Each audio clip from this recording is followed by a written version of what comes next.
समाजात एकमेकांना सहाय्य करूनच माणूस जीवनात सफल होतो, तर अनेक निस्वार्थ उपक्रम राबवून जनतेला सहवास सोपं करण्यास मदत होते। असाच एक उपक्रम नाशिक येथील रिक्षाचालक मालक संघटनेच्या मार्फत माजिद पठाण यांनी समाजकार्य राबवले आहे।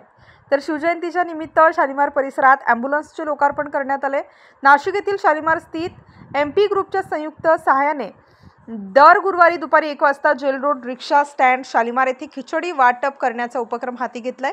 रिक्षा चालकांच्या सोयीकरिता खिचडी वाटपच्या कार्याला सुरुवात करण्यात आली। समाजात आपापसात प्रेम सलोखा राखण्यासाठी माजिद पठाण अनेक समाजकार्य करत असे। खिचडी वाटपाच्या ह्या कार्याला अनेक नागरिक तसेच रिक्षा चालकांनी उत्साह दाखवला। या प्रसंगी श्रमिक सेना उपजिल्हा प्रमुख माजिद भाई पठाण, जेल रोड रिक्षा स्टॉप अध्यक्ष दानिश जर्रार, उपाध्यक्ष दस्तगीर शेख, जुबेर कुरेशी, आवेश खान, नदीम बाबा, जुनेद शेख, फैसल खान, शोएब शेख, अनवर शेख, सलमान शेख, शाहरुख पिंजारी तसेच नागरिक मोठ्या संख्येने उपस्थित होते। या ठिकाणी MP फाउंडेशन शालिमार फ्रेंड सर्कलतर्फे दर गुरुवारी अन्नदान, गरजू लोकांना अन्नदान वाटपाचे कार्यक्रम सुरू केलेला आहे आणि हे अन्नदान वाटप शालिमार फ्रेंड सर्कलच्या वतीने दर गुरुवारी हे सुरू राहणारच आहे।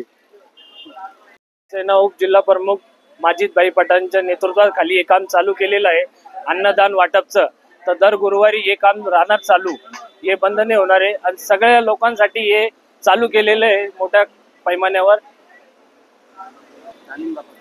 दर गुरुवारी 1 वाजेच्या टायमाला हे काम चालू राहणार आहे अन्नदानाचं। तर सगळ्यांनी याचा लाभ उचलावा हीच आमची विनंती आहे। स्टार न्यूज साठी मोहसिन पठाण, नाशिक।